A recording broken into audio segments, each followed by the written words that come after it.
Welcome. It's indisputable. I'm your host, Rashad Ritchie. Good to be with you. We have a lot on the agenda today. Breaking out news of the day, none other than Sharon Reed, news anchor, contributor, and Rebel HQ superstar. Should be a fascinating breakdown. First story of the day, it happens again.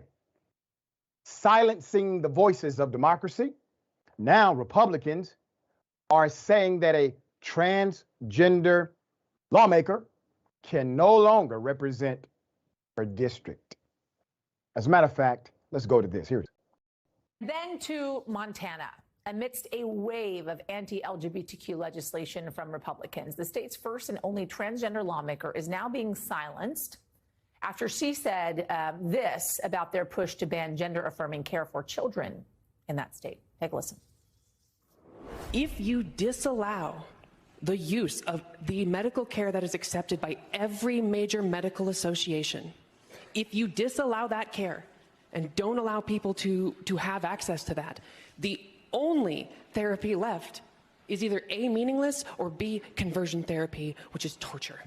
If you vote yes on this bill and yes on these amendments, I hope the next time there's an invocation, when you bow your heads in prayer, you see the blood on your hands. That was Representative Zooey Zephyr, who the Republican speaker now refuses to recognize if she tries to speak on any issue. And we should mention that ban of medical care is just one of the many pieces of anti-LGBTQ plus legislation Republicans want on the books. Damn shame. Let's put the picture up for mass. You see, she's a lawmaker. She became a lawmaker because people voted her in. People voted her in because the Constitution mandates we have a representative form of government. This is a constitutional dynamic. You can disagree with policy. As a matter of fact, that's what the chamber is for. It is for debate, argumentation, disagreement, compromise, and then execution. It is not a prerequisite to agree in order to be heard. Montana's first openly transgender lawmaker has sued the state over the Republican-dominated legislature's decision to ban her from the House floor. Zooey Zephyr, who has been barred from even physically entering the House chamber, has sued over what lawmakers and lawyers describe as an unconstitutional censure, and it is retaliatory, silencing. Zephyr's 34. Zephyr, who took office after being elected in November 2022, sparked controversy when she criticized those of her colleagues who supported a since-passed bill that prohibits gender-affirming care for transgender youth. If you vote yes on this bill and yes on these amendments, I hope the next time there's an invocation, when you bow your heads in prayer, you see the blood on your hands, she said during a debate on the bill April 18th. Let me explain to you what she means by this, because many reporters have not either A, explained it, or B, they have explained it outside of its proper context. What she's referring to is science. Science. The reason why medical associations consider it good practice for this type of care for youth is because literally it actually decreases not only depression in youth, but also suicide. Yes. You see, when you are adversarial to the notion of who a person is, we have seen that in young people in particular, it leads them to a different path. And sometimes that path is self-destructive when not affirmed. That is the science. You don't have to like it. That is the data. Okay? So she's making an argument about life to people who call themselves pro-life. They don't like how she said it. They really don't like who said it. You see, if you're okay with this, don't get upset when they dismiss two young black lawmakers for saying something different, because it wasn't what they said that got them expelled. It was who they were that got them expelled. So let's be clear. Let's have linear logic and integrity about this. If we say nothing when they knock on the neighbor's door, believe me, they're going to knock on yours. There's more. Let's put up the Freedom Caucus. Look at them. The Montana Freedom Caucus, which the lawsuit describes as a group of ultra-conservative representatives. They issued a statement demanding Zephyr be censored, noting that the group has deliberately misgendered Zephyr in all external communications. This is to disrespect her, obviously. Now look at this crew here, okay? Number one is 90% old white men, okay? You have one woman here, and I'm going to get into that in a moment. Let's put up the speaker. He's a piece of work, all right? His character reflects his appearance. The next day, the House Speaker, Matt Regier, a Republican, posed a question and said, I think she should apologize. But she did not. So once again, I want you to see the similarity. Keep his picture up. When Tennessee suspended 2 young black male lawmakers, it was to do what? To put them in their place. How dare you speak to us that way? Who do you think you are? A white man like us? Keep in mind, once again, this is not about the objection nor the policy. This is about who it is saying it, okay? So this guy said if she did not apologize, her comments will be considered a break in decorum, and that he would no longer recognize her to speak until he believed she could maintain decorum going forward. How ironic is that? He says, apologize or I would disenfranchise every single person that voted for you. Apologize or I would disenfranchise every single child that's in your district. Apologize to me or I will disenfranchise every taxpayer in your district. But if you apologize to me, I restore all of it. There's more. In accordance with his word, Regier refused to recognize this elected official the next day on April 20th, when she asked to speak on a different bill, a bill that had nothing to do with the previous bill, that would officially define sex as based only on one's reproductive system, essentially denying the legal recognition of transgender and intersex people. 4 days later, April 24th, the House voted to block Zephyr from even talking. That same day, when protesters inside the chamber chanted, "Let her speak! Let her speak!" These are citizens talking. She stood up. She raised the microphone, which did not even have sound. Around 6 of those protesters were arrested. Let's put up the Republican Majority Leader, Sue Vinton. On April 26th, the House, led by this Republican, proposed that the lawmaker be censored over the protest. 1-2 combination. Now, come back to me for a second, because I need everyone to understand what has happened. She does not apologize to the white male who's on a power trip. He says, I'm going to no longer recognize you. And then you have a different order of business, a different bill. And while proclaiming her policy directive for this bill, protesters come in. She lifts up a microphone, doesn't have sound. All of a sudden, there's a new motion from the House led by the Republican Majority Leader, Sue Vinton. All right. So Sue Vinton says, oh my goodness, I can't believe she held up that microphone. Whoa, that is such a break in decorum. And she said, We need to censor her again. The vote passed 68-32. The next day, according to the lawsuit, her key card to the Capitol building was deactivated, and she was told that she was not allowed to work on a public bench outside of the House. Think about that. You can't even sit outside on public property. You are an elected official. The lawsuit says that Zephyr was censored for silently raising a silent microphone above her head. That is it. And failing to calm the protesters, while other legislators have faced no consequences for significantly more confrontational behavior. For example, you see, during the coronavirus pandemic, individuals brandish guns during their protest, the lawsuit states.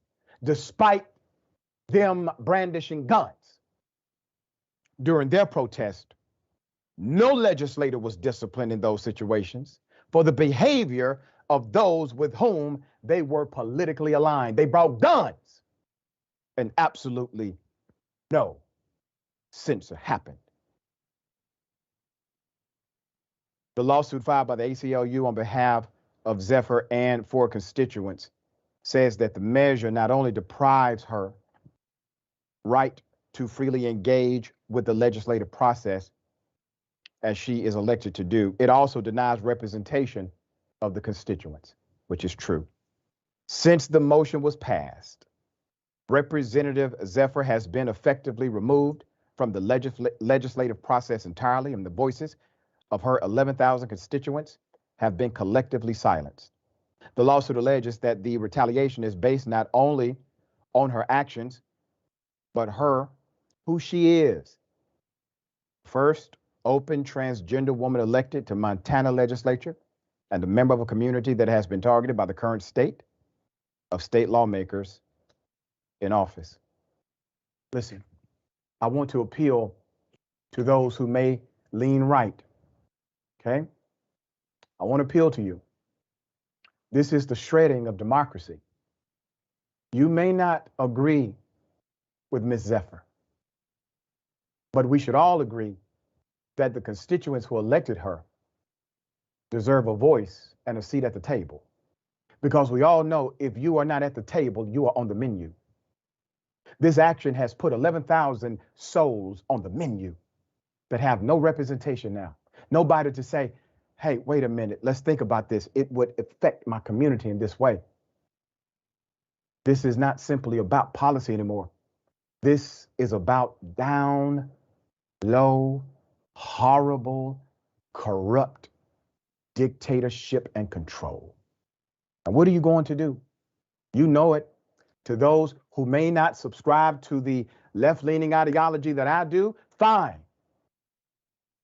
State your case. I don't want your voice to be silent. I want you to be able to make your point. If people elected you, talk. You have an opportunity, you have a seat at the table. This, Sharon, what are your thoughts? These are some mentally and emotionally very small people. Yeah. She can't sit on the bench outside. Were they waiting to urinate on that as well before they let her sit there? Exactly. They need to say what it is, Dr. Ritchie. Either I'm over here and I'm hate-filled and insecure, or over here, it's a fake war to steal your vote. It's one or the other. It's one or the other. It's disgusting. We will follow this to conclusion. Naturally, the lawsuit is going to create some friction that will continue for a minute, but it may make a difference in how we decide these things moving forward. Legislators cannot do this to people just because they don't like them or who they are. All right, we got it. Indisputable, exclusive. We have exclusive video that the police thought they erased, according to the whistleblower. We have access to it. Unprovoked, an innocent man, not provoking an officer. Here it is.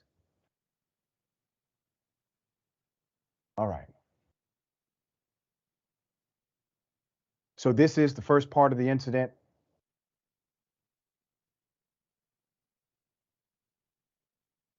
He puts the gun down in order to fight, okay? When I give you the background as to why he's even there, you're going to be really, really upset. Let's go to the second video. Hold on, Mr. Sir, you see me every day. He knows I live here. Yes, sir.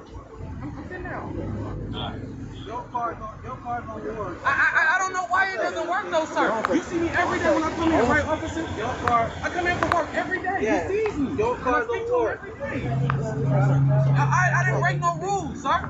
I didn't break no rules. I was just trying to get to my phone. That was all. He started yelling and being belligerent. Hey, what time Chase Bank closed? I didn't try to jump no gate, sir. I didn't try to jump no gate. What gate did I try to jump? All right. They already closed. I'm going to give you significant background to this.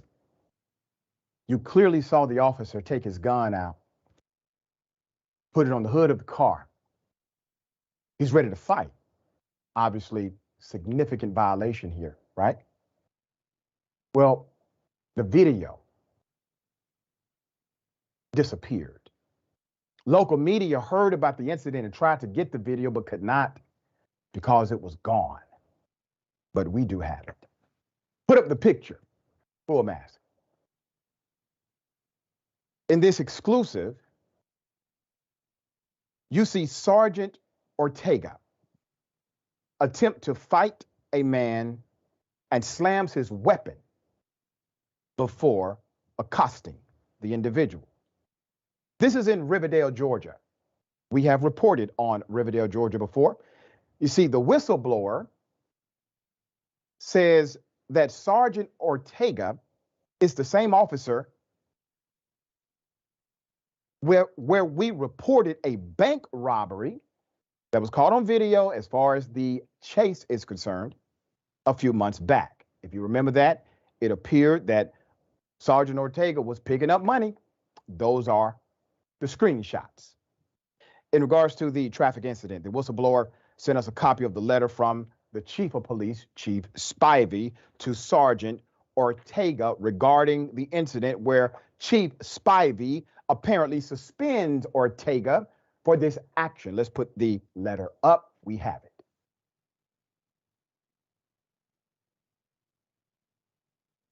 It says, I have considered the information, verbal, other, that you presented in your written response received December 7th, 2020.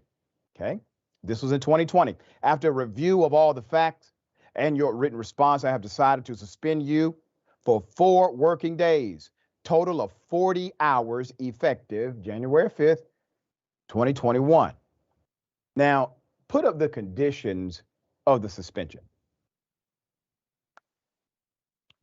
These are the conditions. I am ordering that you find 2 training courses within the next 30 calendar days on de-escalation and stress management.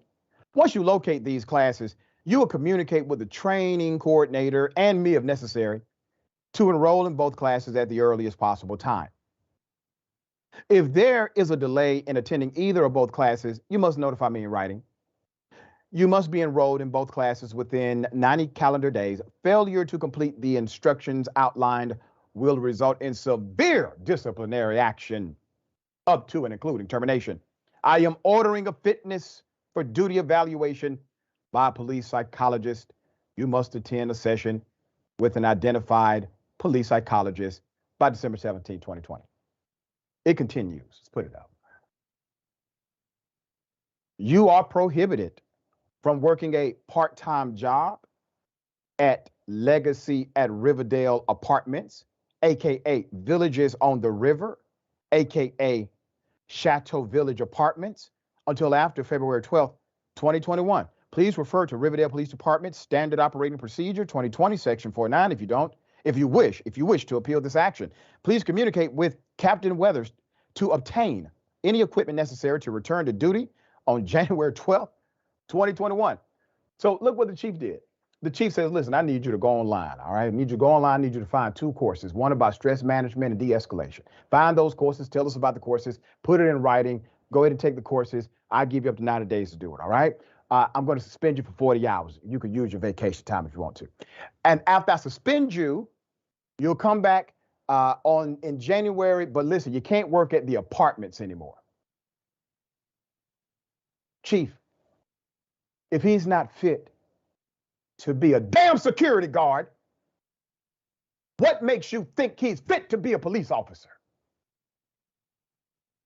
There's more. Let's put up the chief here. The whistleblower claims that those within the police department intentionally erased this document and this video so that it would not get leaked. So concerned officers stepped in, saved it, and contacted me. The whistleblower alleges that Chief Spivey ordered a department-wide investigation and threatened to terminate any employee during this time who said to have the video. Let's go to Sergeant Ortega. The whistleblower claims that Sergeant Ortega was not demoted. He was not demoted for this incident and is now up for promotion to lieutenant.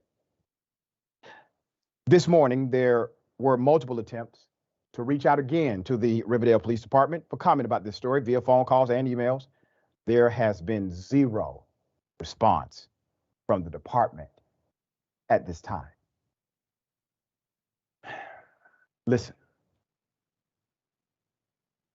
I would prefer you to simply move on and allow people who actually give a damn about members of the community take over that police department. There are some good cops in the world. There really are some good cops in the world. What is happening in Riverdale, Georgia? Now, I'm laying things out to you, and especially to the people of Riverdale. My commentary is authentic.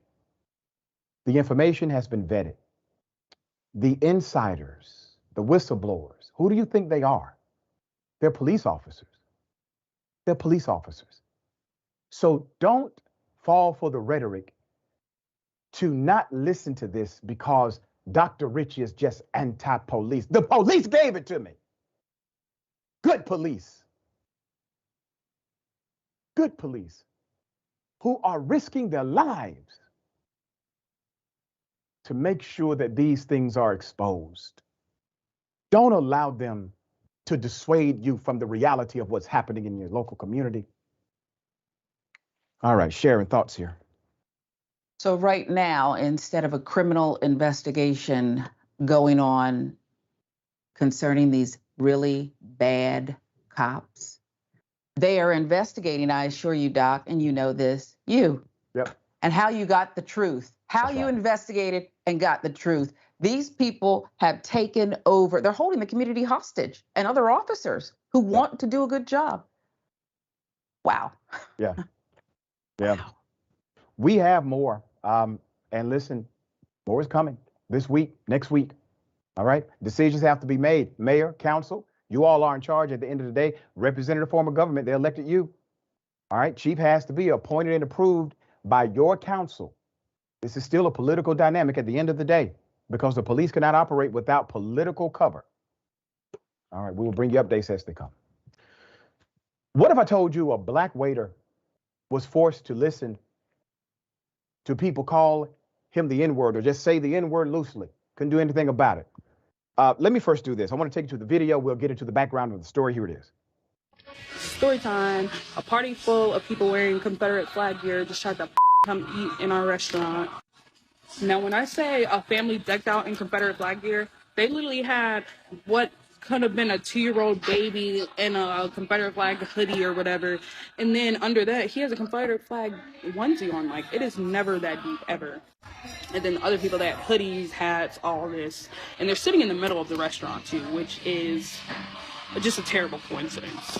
And to top it off, one of our black servers had to take them because their section buddy was a white girl, but she took the last party and got stiff. I guess it wasn't good. So I guess he had to take it, whatever.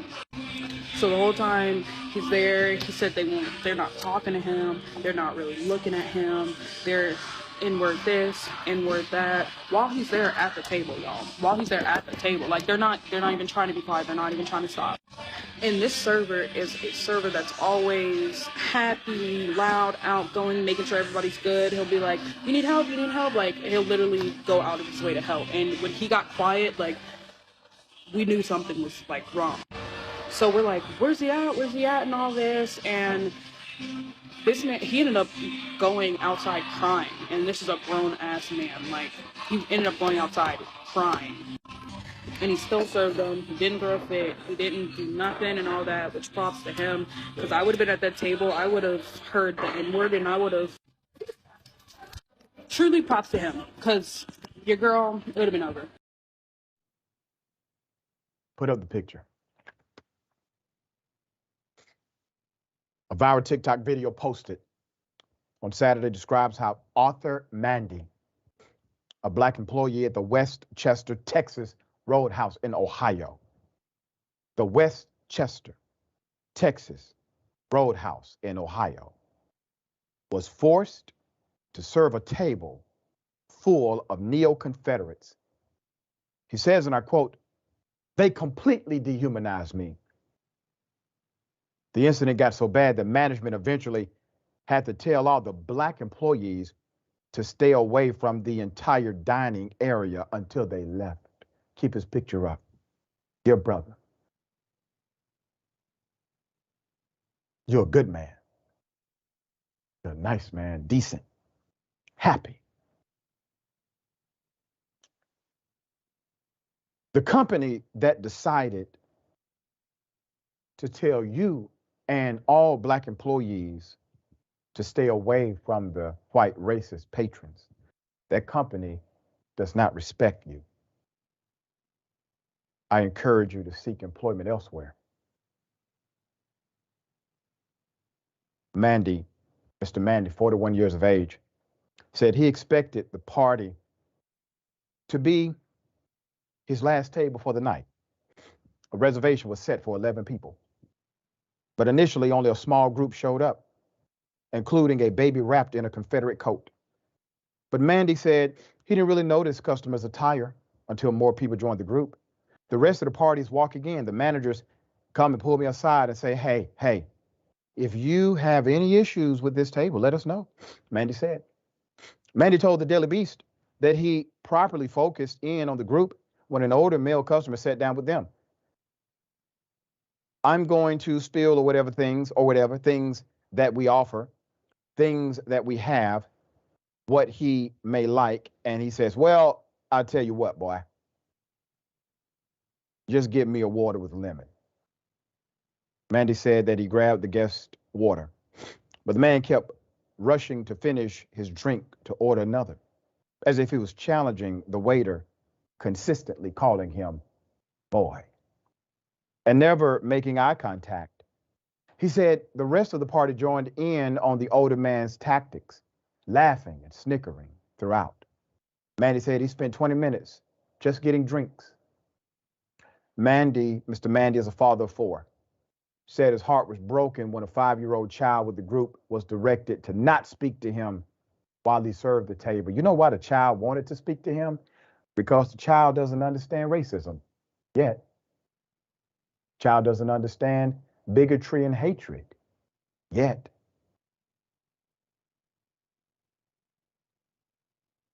That won't be the case for long. There's more.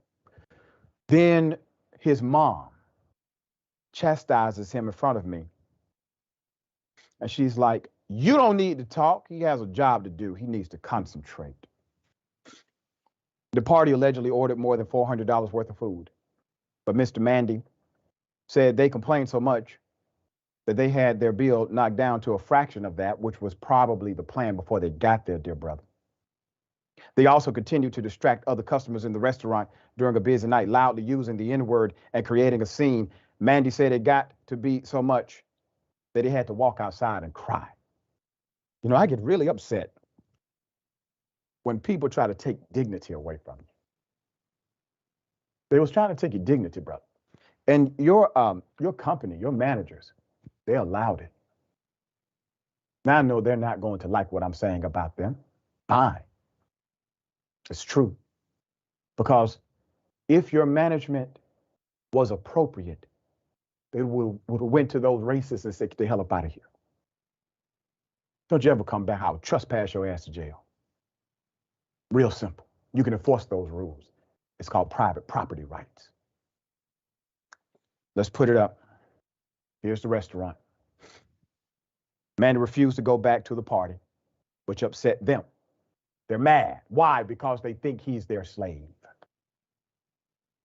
After receiving their food, they allegedly told managers that Mr. Mandy messed up their orders, demanding they would not leave until he made another visit to their table.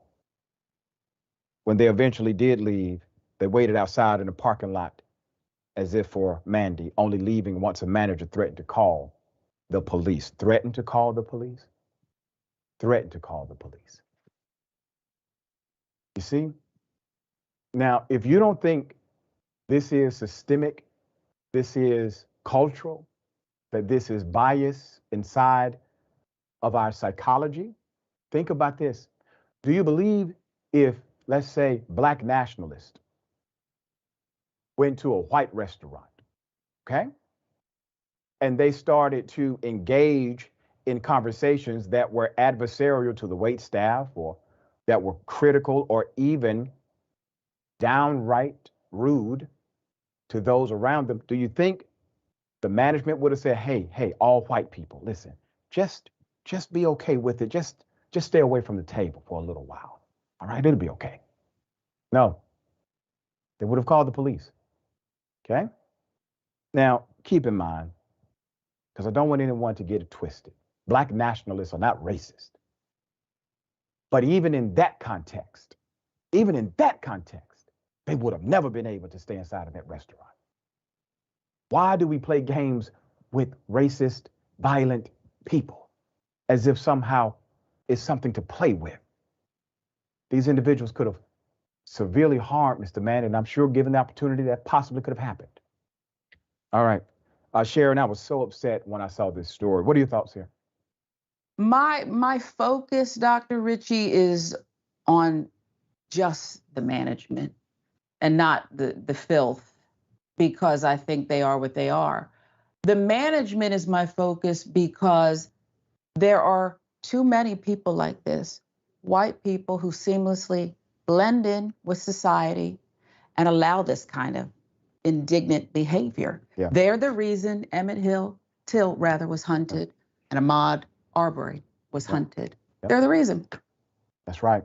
That's right. And the psychology is the reason why you don't get prosecutions until something happens, like a video turns up and all of a sudden you get an indictment, right? All right, we're going to follow this story. I do hope there's more to come with this. Young man, I really encourage you to seek every option you have available to you, because you have some, okay? All right, we got more on the other side. It's indisputable. Stick and stay.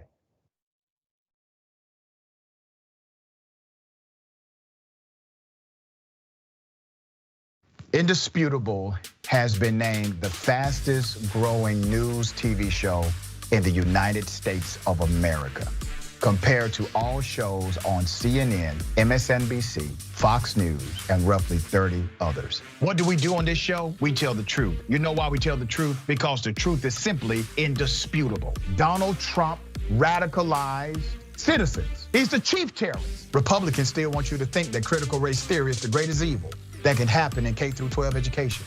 It's not even taught. I guarantee you this, David. If he would have taken a knee during the national anthem to bring awareness to the need for more money for cancer research in America, he would not have had that response. It was the fact that he took a knee for black folk and brown folk. You rather pick the voters because you're scared of the voters picking the politicians. It frightens you. But we coming. When you are in a privileged position, equality looks like oppression to you. The Karenicity runs deep in this one. We provide a mirror for reflection and a mirror for correction. So what if I have 35? Don't hit me. Don't touch me. Don't touch me. So let's put up the graphic of this Karen in peak performance. Boom. They want anarchy so they can start creating their own rules. Can you share with me some examples? When they were running around during the terrorist attack on January 6th saying, hang Mike Pence. So those are the people I'm talking about. That's a problem, correct? You work for Mike Pence, stand up for the guy. Do not allow the ideology of politics to evaporate the humanity that still exists inside of you. They don't stop, I don't stop. Racism won't stop, I won't stop. Systemic bias won't stop, so I won't stop. People still need health care, so I won't stop. People still need criminal justice systems reformed in this country, so I won't stop. And you won't stop either.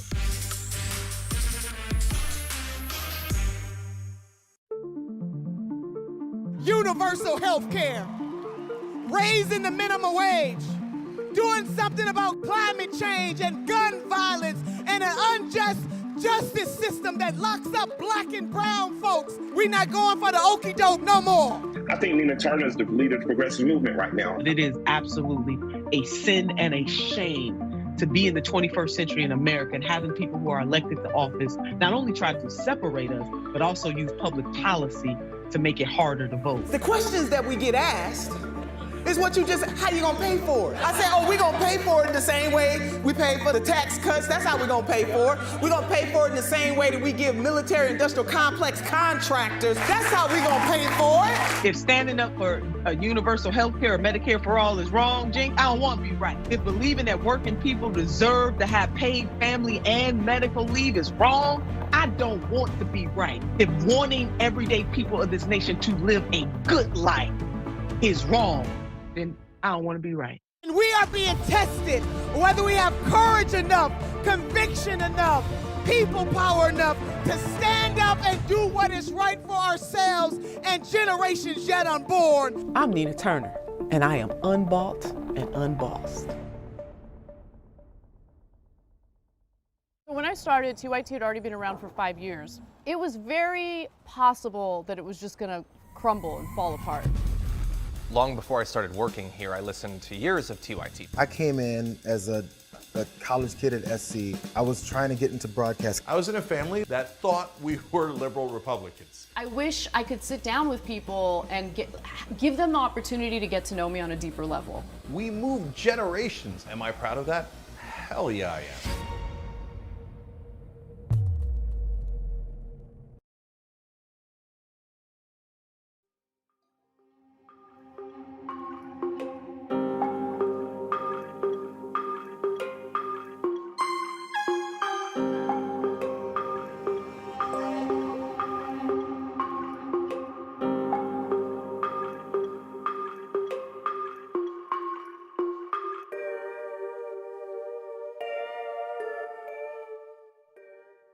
All right, welcome back. We have a lot of show left. Let me read some of these amazing comments.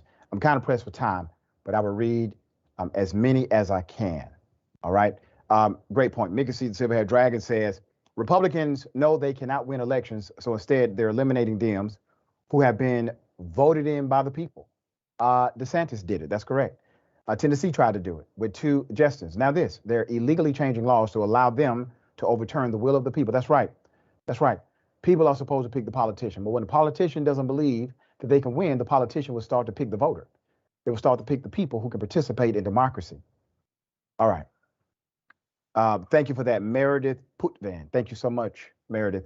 Somehow throw Robert Rules of Order, newly revised, at the Republicans. Decorum does not care about feelings. Chris Birch, thank you, Chris. Respect and prayers, doctor. Keep spreading that good word, brother. We need it in North Carolina. I hope everything went well on your JD exams, Dr. Chris Birch. You know, and thank you for that, brother. I made all A's, man. I was actually surprised. All right. This is my first time having it down the slate. All right. So I think things are getting easier after a certain point in law school. Everybody says, you know, after a certain point, it's going to be easy. Well, hopefully we're there. Okay. One more. Neon Death 07. You know, Chief Spivey is going to tear his department apart, looking for the whistleblower while he promotes a dumbass. Exactly. Exactly. All right. Ladies and gentlemen, I wish a Karen would. You want to call the police on them for having a barbecue on a Sunday. I feel free!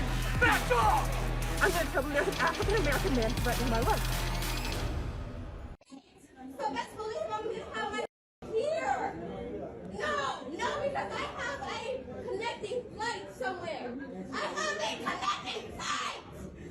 Give me my No, give me my Give me my I want my stuff. Come here, give me my stuff. Give me my stuff.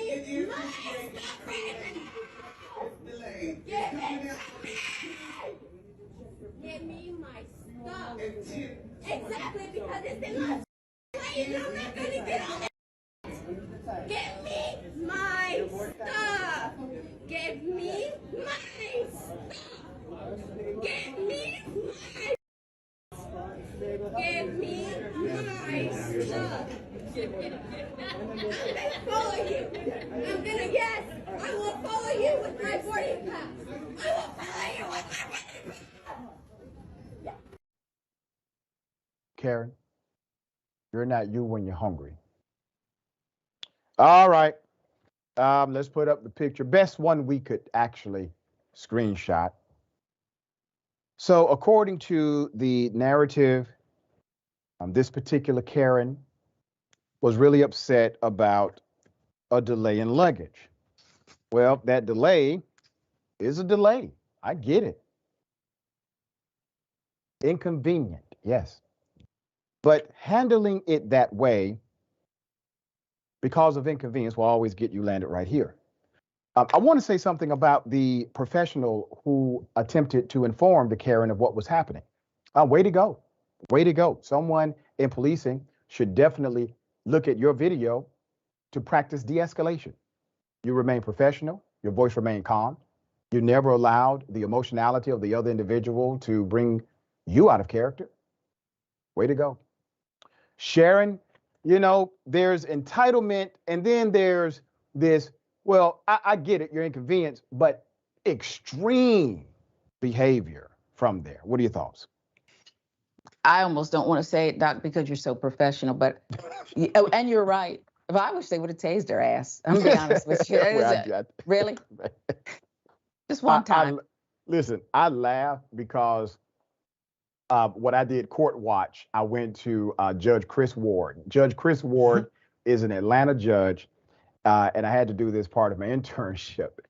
And there was a young lady who was inside of his courtroom for doing something just like that at the Atlanta airport. All right. Oh. And Chris said, Judge Ward said, ma'am, if you keep talking, basically, you got to go to jail. Now, just stop here. All right. Because she was trying that inside of the courtroom by interrupting the judge while he was speaking. I thought it was quite interesting. All right. Yeah, hopefully somebody can intervene, make sure that this Karen doesn't engage any further. Hell of a story. All right. An ex-firefighter pulls a gun on a man over a property dispute. Put up the picture full mass. A former University of Minnesota football player, Tellis Redmond, was nearly shot in the head last Friday. Why? Because a retired Minneapolis firefighter named Eric Matthew Jaggers, 54 years of age, decided to assault this young man. He has been arrested and charged with allegedly assaulting, firing a gun, and yelling racial slurs at the victim. Redmond, 44, was driving through an alleyway in the community where Eric lives. Mr. Redmond said he saw wooden boards and other debris in the alleyway. Attempting to avoid hitting the objects, when Jagger suddenly appeared and threw a boot at his vehicle after a piece of wood landed on his property. Redmond then got out of his vehicle, and Jaggers demanded, "You pick up that piece of wood." Let's put up the picture. Redmond refused, all right? And Jaggers then reportedly went to his garage, grabbed a shotgun over that, grabbed a shotgun. The 54-year-old then allegedly began to pick a fight with Mr. Redmond and allegedly attempted to shoot him. Jagger said that he grabbed him by his shirt and demanded that he get on all fours after he refused to pick up the object. That's according to Sports Illustrated. The two men reportedly wrestled as Redmond attempted to remove the gun from Jaggers' hand. Jaggers was able to get the gun near Redmond's head, pulled the trigger, but it did not hit Mr. Redmond. He lost control of the gun and dropped it. Redmond left the scene, called the police. Jaggers' neighbors witnessed the incident and said that he called Redmond the N-word. The neighbor also said he heard Jaggers yell, "Say goodbye to your 5-year-old," before he pulled the trigger. He also allegedly told Mr. Redmond, "I am a firefighter and I know the police. I won't get in trouble." Okay? Now, let's say it doesn't turn out this way. Let's say the firefighter got his wish and there's a black man dead on his property. He's right. He probably doesn't get in trouble because he will say, "Look, he's on my property, officer. I was in fear for my life. I mean, he's a scary black male. What was I supposed to do? Oh, I'm not racist, officer. I was just a little upset. My neighbors just saw that I was upset. That's all. I mean, I should not have said it, but I was defending my life." He would have walked if it had not been for the actual testimony of the man who survived. And then look at the tactic. He literally wanted the man to fight him. This was a tactic. According to the arrest report, defendant stated that he regrets everything that happened and wished that it never happened. Defendant admitted that he retrieved a gun from his garage when the victim refused to pick up the board that he ran over. Defendant said that he didn't think he pointed the gun at the victim, but he did point the gun into the air and told the victim he better pick up the board. The incident reportedly took place on the 14th of April, with the local police saying they responded to reports of a man with a gun on the 4000 block of 17th Avenue. Police said when they located Jaggers, he had 2 firearms in his possession and refused to get on the ground when police ordered him to. Police took Jaggers into custody on April 14th. The county sheriff's department has charged Jaggers with 1 count of second-degree assault, a felony count of second-degree assault, dangerous weapon, and a felony count of threats of violence, reckless disregard, risk. He is being held on a $100,000 bond, according to local KSTP TV, and has a May 18th court date. We will follow that court date to see exactly what sticks and what does not. All right, so we have a different narrative this time.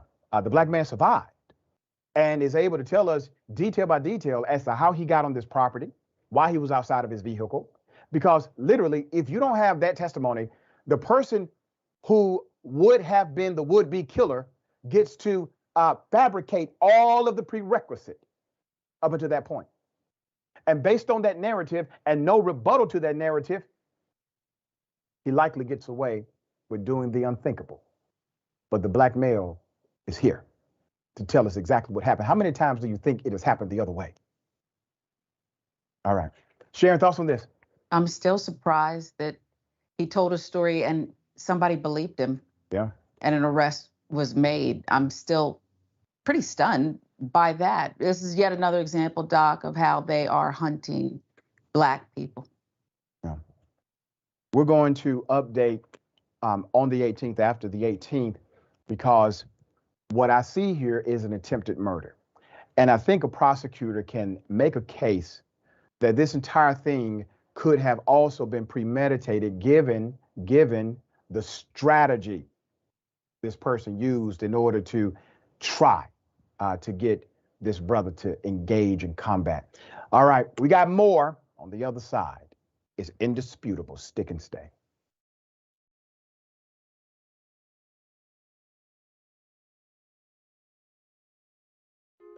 Hey everyone, Mateo Scarapo here, author of Black Buck, which is Shop TYT's first fiction book ever. I'm honored. So, Black Buck is about a young man named Darren who's living in Bed-Stuy, Brooklyn. He lives with his mom, He has his girlfriend, he has his best friend, he has his neighborhood, and his neighborhood has him. Darren's also working at a Starbucks in Midtown Manhattan. And one day, this man, who's real suave and good looking, comes in and asks Darren to give him his regular. But for some reason, Darren says no. This man named Rhett Daniels, who's the CEO of a startup called Someone, located on the 36th floor of the same building, is impressed. And he invites Darren upstairs, and then he extends an offer to join his elite sales team. Darren reluctantly joins, and he soon realizes that he's not the only black salesperson there. He's the only black person in the entire company. So he goes through hell and back in order to make it to the top. And once there, he has status, money, power, but he says, you know what? I don't like being the token black guy. So he hatches a plan to help other people of color infiltrate America's tech startup sales teams, redefining what it means to be a minority in the workplace. This book definitely, if you couldn't tell, touches on many things that are relevant to this moment that we're all living in right now, but it's also connected to the many moments in history that have come before today. I hope that you read it, I hope that you enjoy it, and if you want to order a copy, go to shoptyt.com. Thank you, be well, and happy 2021.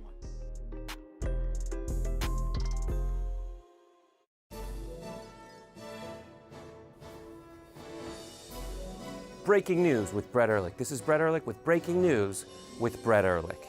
Bernie Sanders wants to break Wall Street, and he wants to break it real bad.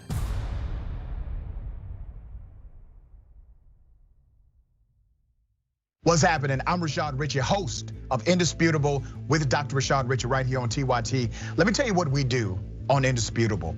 We go beyond the headline. We make sure that you know the full context of the story. And we also highlight issues that are important to the everyday person. We're talking about criminal justice reform. We're talking about the climate. We're talking about what's happening right in your local community. We also highlight very important issues that are affecting all of us, like the economy, jobs, and we engage in transparent debates with people who may not think like me. We're living in a current social atmosphere where opinions are represented as facts and lies are represented as truth. Make sure you tune in to Indisputable with Dr. Rashad Richey, Monday through Friday, 2:30 p.m. Eastern Time, 11:30 a.m. Pacific Time. I don't care if you're Christian. In fact, I will fight for you to have your religious liberty and practice your Christianity. I believe in that.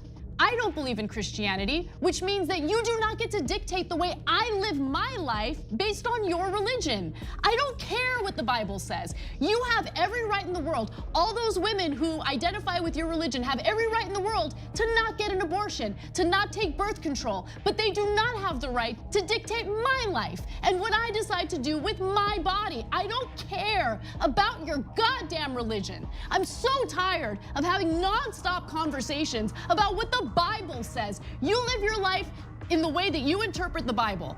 Again, I don't care, but you don't get to take the Bible and tell me, well, the Bible says this in this chapter, in this verse. I don't care. I don't care. I don't believe in it. And I have the right, based on our Constitution, to not believe in it.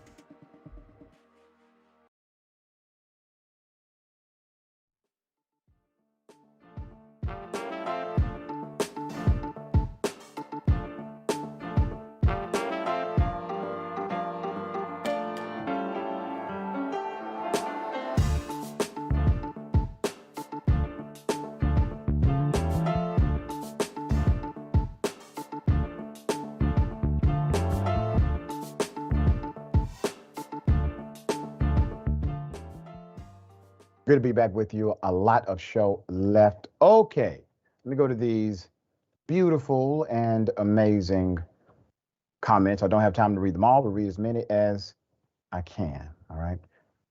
Okay, Puff the Purple Dragon. What a child this woman is. Talking about the Karen in the airport incident. Wizard of Frobaz. I like your style. Thank you for that, by the way. Do all of these Republican, there you go, groups share the same visual diversity? Yeah, exactly. Yes. San Diego _J. See, Sharon's on board. with what I was thinking. That's right. Great minds, they say. Okay. Innocent men incarcerated 17 years. They get $140 a day for the incarceration. Massively undervaluing what the government did to them. Put up the picture full mask. This is a tragedy, but there may be hope. Juan Rayford Jr. and Dupree Glass have spent half of their entire lives in prison for a crime they never committed. Neither one of them committed this crime. Two California men who were convicted 19 years ago for a crime they did not commit have finally been declared innocent by the courts. A judge has noted that since another person confessed to the crime, their records should be wiped clean, and they should receive compensation for each day of incarceration. Dupree Glass, 36, and Juan Rayford, 37, who were locked up as teenagers, will now receive $140 for each day of the almost 17 years they served behind bars for a 2004 attempted murder case. A new law is the reason. So a new law sets each man up to receive from the state's Victim Compensation Board about $900,000 in restitution. $900,000, according to CBS News, now that their innocence has been officially declared. Let's put up the judge. This judge did the right thing. The case was brought before Los Angeles County Superior Court Judge H. Clay Jackie. This judge made the life-changing decision himself. He said, and I quote, "I find that Mr. Rayford and Mr. Glass were not the shooters, nor did they aid and abet the actual shooters." He said this from the bench, according to ABC7. Lawyers for the men say their client's case is the first one to benefit from the new law that guarantees compensation for defendants whose cases have been dismissed and are able to present evidence that proves innocence. Glass and Rayford both had their convictions vacated in 2020 after state appeals panel was disrupted by a dramatic confession from a man who declared himself to be the gunman in 2004, the shooting that took place then, which left two teenagers injured. Chad Brandon McZeal, a gang member already serving a life conviction for an unrelated murder, shattered the prosecution's case with his testimony. As a result, the men were allowed to walk free for the first time since Glass was 17 and Rayford was 18.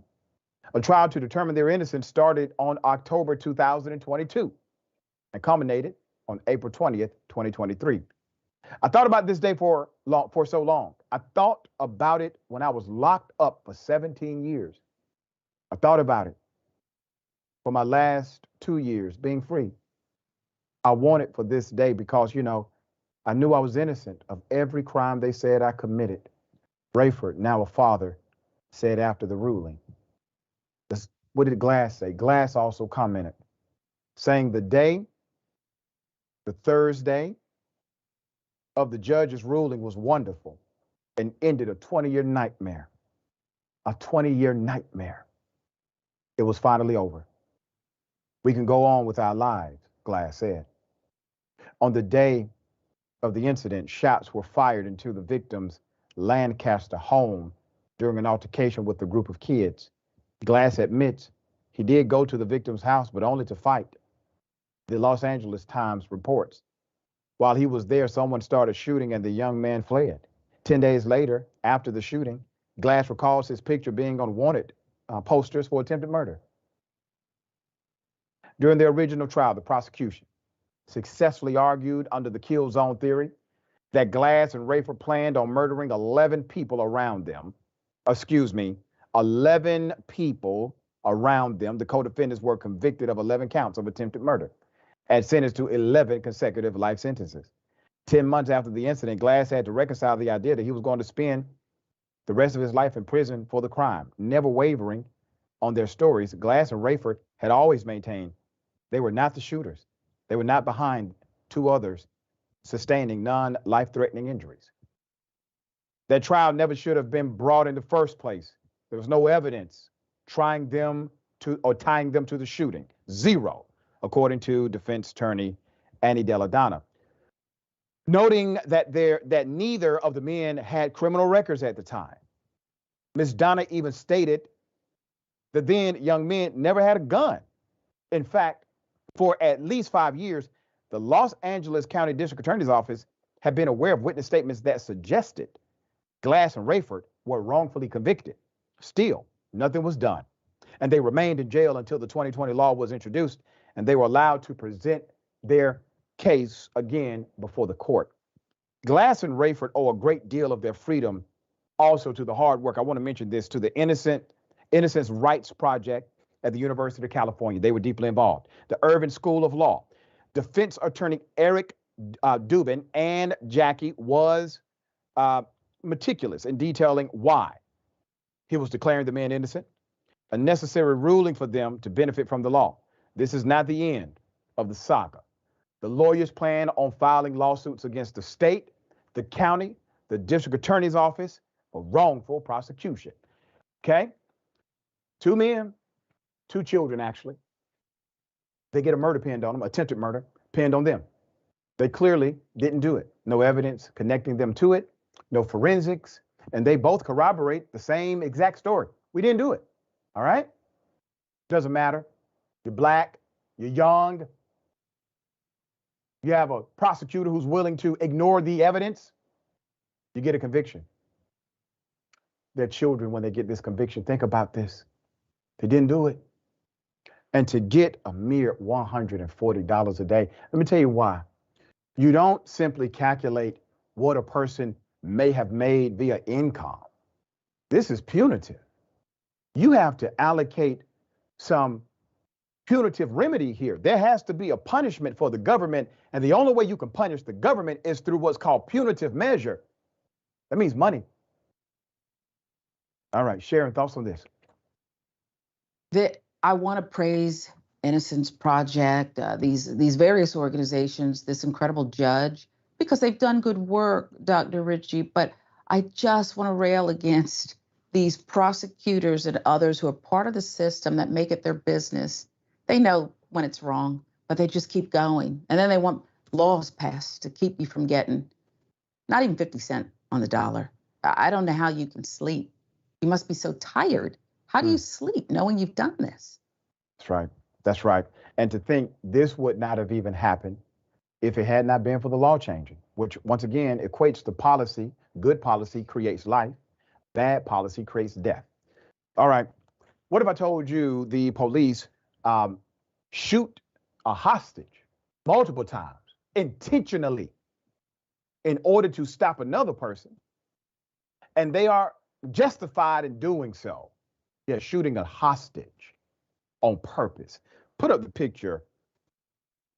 This is such a sad story. Don Davis is a Georgia truck driver. He was shot 9 times by state troopers and deputies who were trying to stop a murder suspect from holding Davis hostage in his truck. Keep his picture up. You heard me right. The police shot the man you're looking at 9 times in order, according to them, to stop the murder suspect from holding Davis hostage. However, federal appeals court has ruled the police can shoot hostages, even intentionally, if they fear for their lives, or to stop a fleeing felon. This is all quite insane. The incident occurred in 2015 when Oglethorpe County Sheriff deputies and Georgia State Patrol officers were waiting on a dirt road outside of a logging camp for a suspect, a murder suspect. His name is Ryan Arnold. Ryan Arnold was terrorizing the loggers, according to the police, and he was planning his escape. Arnold had already shot his pregnant girlfriend and left her for dead before leading police on a chase. A trooper exchanged gunfire with the murder suspect before his getaway car ran out of gas at the logging camp. Don Davis, the trucker, was getting ready to pull out with a full load of lumber when Arnold jumped in his truck with a rifle. Now, what happens? He's a hostage now. The man who's at work in his truck is now a hostage, an elderly male hostage. He fired a shot, blew my side mirror out. I thought that was my head. But look, you know, I got lucky, Davis said. Davis picked up his phone and called 911. The kidnapper knew he was calling. So what's happening right now? Man is approaching. He has a shotgun. He shoots.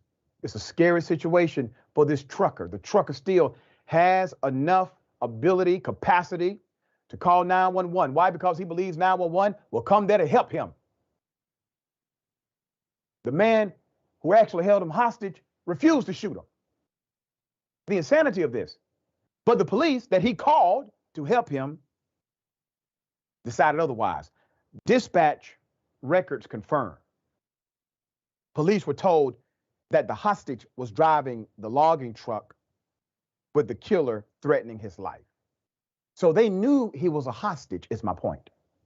The subject you all are looking for is in the vehicle with him advising if he does not go where he tells him, he will kill him, a dispatcher said over the radio minutes before the shooting. Some officers testified they did not hear that message, while others confirmed they knew the man driving the truck was actually the hostage. They were well aware of this, okay? 2 Georgia State Patrol troopers and a pair of Oglethorpe County deputies opened fire, intentionally opened fire. And they shot the cab of the truck using shotguns, knowing good and damn well the person driving is a hostage. They aimed at the hostage, shot him. The truck was shot more than 35 times. Shooting the driver, shooting who is driving that truck will stop that truck. That's a direct quote from GBI Special Agent in charge. Let me say that again. The police said shooting the driver, shooting who is driving that truck will stop that truck. So they did so. Put up the picture of what they did to this man. He was a hostage. He was the victim. So I'm going to tell you something that you may not want to hear. They shot you because they were mad at him. They shot you because they were not going to let him get away or even have time to help you get away from him. So they shot you. Police reaction to the scene. Let's put it up. We shot a hostage? A trooper in the cruiser asked. The officer on the phone answered, yeah. Did we shoot him? Meaning the murder suspect. Again, the unidentified officer on the phone answered in the affirmative. Good. The trooper in the cruiser responded. The other officer added, we shot them both. The trooper in the cruiser can be heard saying, hey, all's well that ends well. The officer on the phone added, amen. The trooper summed up the conversation. As long as none of us gets hurt, we're making memories. That's some cold-ish right there. Now, how many of you would be heartbroken if you shot an elderly man who was a victim and a hostage? All of you who have a heart, have a soul, you'll be tore up about it. What the hell have I done? They were happy. They acted as if the hostage was equivalent to the person that tried to commit murder. All's well that ends well. We shot both of them. What? You're psychopathic, is what you are. There's more. Davis and wife Kathy, they sued the officers, rightfully so. They sued them in federal court, had to get it out of the local jurisdiction for obvious reasons. Oglethorpe County and 2 sheriff deputies settled with the couple for a mere $195,000 as part of the court-ordered mediation, according to a document obtained through a records request. The rest of the case was thrown out by the U.S. District Court. While the shooting occurred in 2015, the U.S. Supreme Court just this week let stand a federal court ruling that police owe the hostage nothing for his medical bills for the lasting effects of the officer-inflicted gunshot wounds. When I tell you the court is so wrong on this, the Supreme Court made a ruling. Police officers are allowed to shoot hostages, not by accident. Understand the accident clause, they can damn to do anything by accident and not be held accountable. The court has ruled they can do this as a strategy, as an intent to hurt or somehow stop or maybe even kill someone they're going after, even if they have to kill or shoot a hostage in the process. Intentionally. What? Come on. Wait a minute. This violates every normal faculty of decency I can imagine. You can intentionally shoot a hostage? All right. Sharon, thoughts on this? If the Supreme Court is right, then respectfully, Dr. Ritchie, you don't need to go to law school. There are no laws. Just hold up one piece of paper and it says, we the police, and we do as we wish. Even George Bush wrestled with the order to shoot down the planes on September 11th. That's right. Okay. Yep. This is, you said it, it's insanity. There's something wrong going on here. And it's, what do you do? I go back to our dear brother, the mayor, former mayor out of Ithaca, New York, who said, 75% of the officers that were hired or would have been hired did not pass a psychological evaluation, which means if you take that data, around 75% of cops that are policing today may not be psychologically qualified to be police officers. All right, we got more on the other side. It's indisputable stick and stay.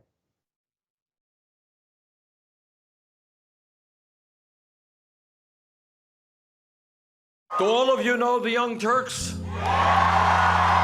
An outlet like yourself that are willing to cover this story from the very beginning. You have the Young Turks and a bunch of other progressive forces saying this is the time to fight for our values. And I think right now there are a lot of progressive voters, many leftists who feel like they don't have a home. And this is why what Cenk and the Young Turks are doing is so important. What we've done is sustainable, slow, healthy growth. And I think that's the way news should be, where you don't rely on sensationalist stuff. You don't lean on whatever's trendy in the news at any given moment.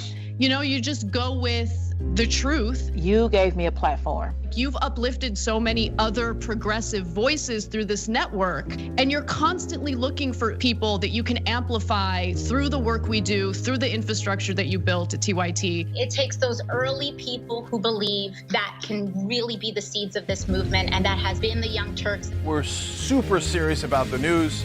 We also managed to do it in a way that is fun and lighthearted. We're not TYT, you're TYT.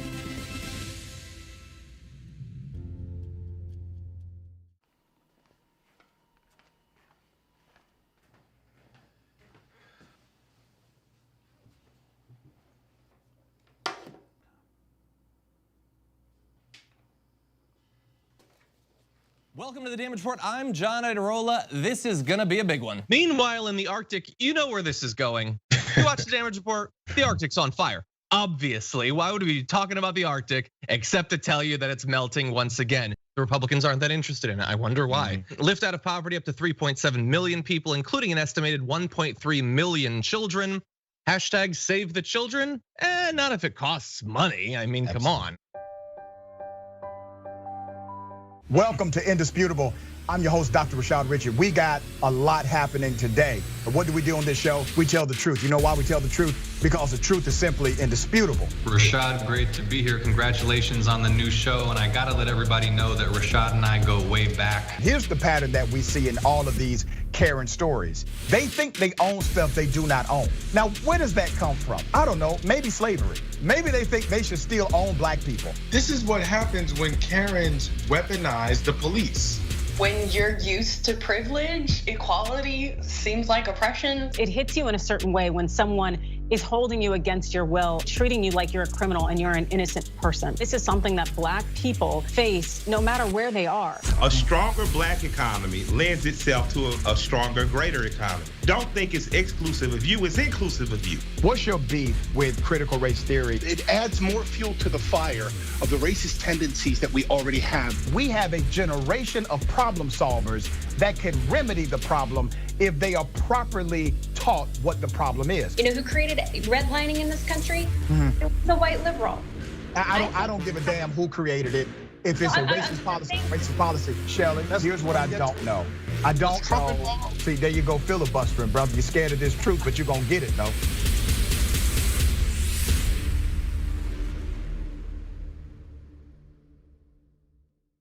I'm back to gaslighting. Did you and I talk about gaslighting on Old School? Probably. That boss gaslit all his female employees. People who manipulate others like that make you feel like you're the weirdo. Why won't you punch yourself in the face?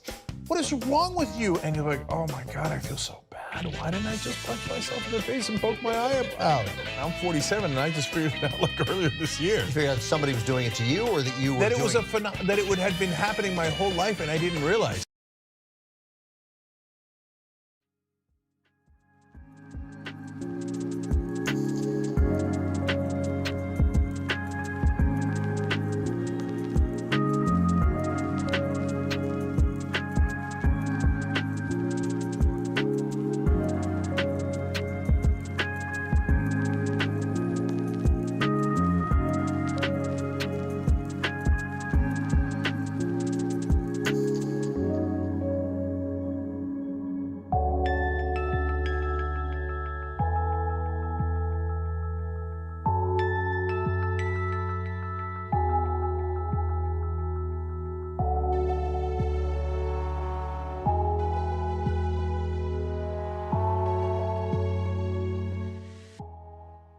Welcome back. Always good to be with every single one of you.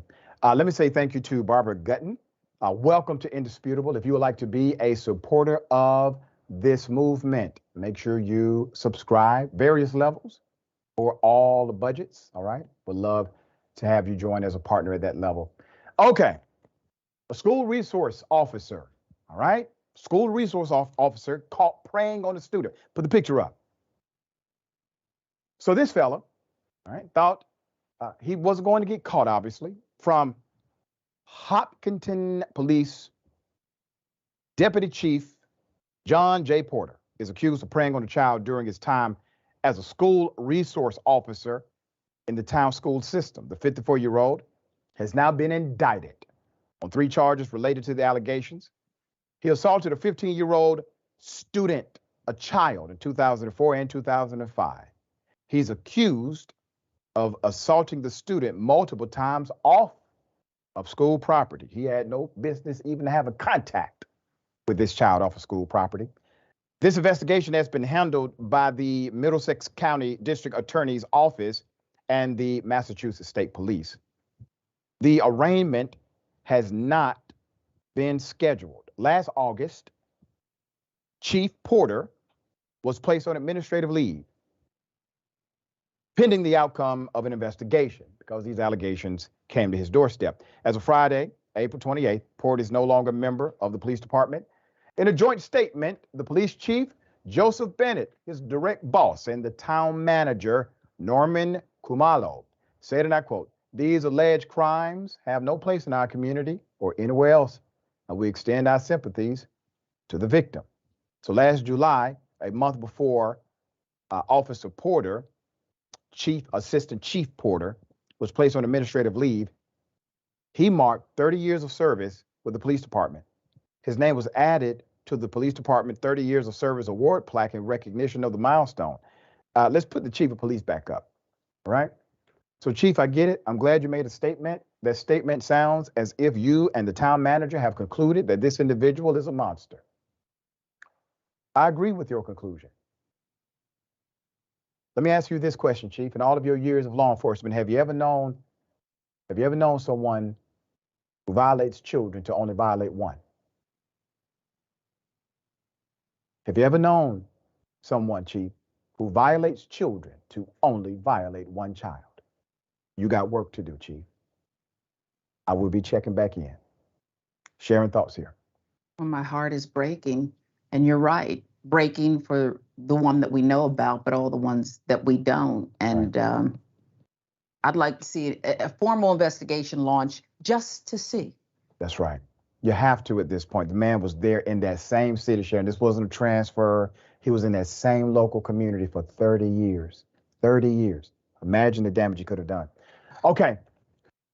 Here we go. A shovel-wielding Florida woman has now been charged with hate crimes. Let's put her up. Yeah. If hate had a face. Okay.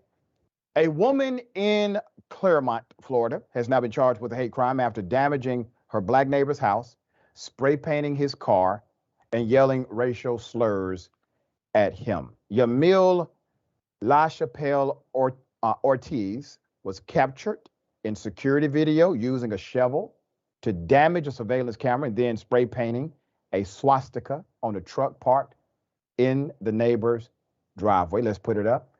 This is what you call a horrible neighbor. She did all of this, to her neighbor, Matthew Roberts. So Matthew Roberts caught this individual causing the damage on security camera just before it was smashed. You're looking at it. She broke the glass there in the front window and sprayed the swastikas all over my truck, her neighbor, Matthew Roberts, said, adding that Ortiz has been harassing him and his family for months, as well as shouting racial slurs at them. I'm pretty sure this approach she took to me was because of my skin color. She's made comments calling me black monkey. Go back to my third world country, telling me I'm a human trafficker, Roberts said. Roberts then revealed a history of tolerating her racist behavior. He also said, listen, he has taken video with his phone, with his cell phone, of her verbally abusing him, calling him racial slurs. Go back to Africa, little monkey. Go play the victim somewhere else, Ortiz can be heard yelling in the video.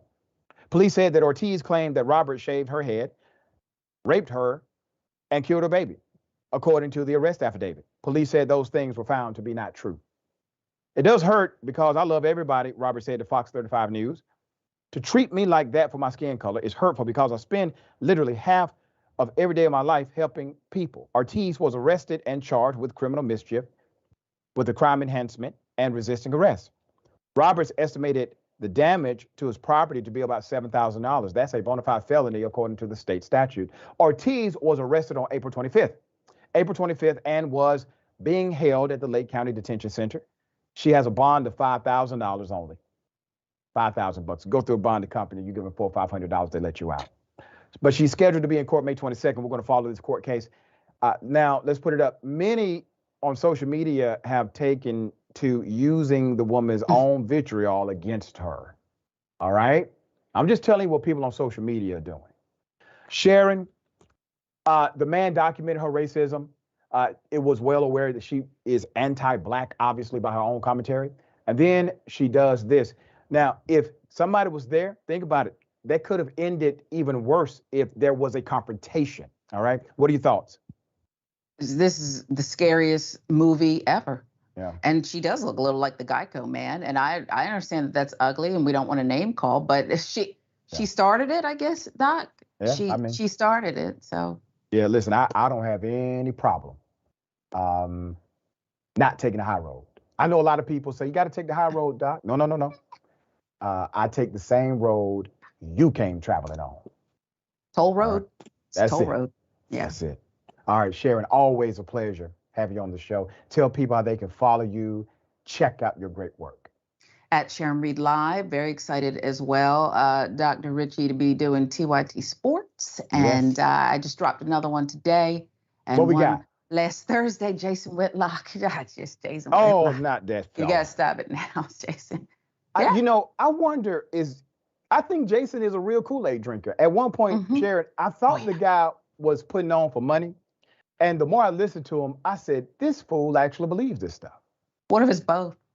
He's really crying the blues now because his money, Tucker left. And I know. Yeah, he's really upset. Yeah. He said Tucker was becoming a very strong Christian man. Close to God, Dr. Close to God. Yeah. Well, it's probably true because Their God is the devil. All right. Okay. Remember, take care of yourself, take care of each other, take care of the planet. Remember, the truth is always indisputable.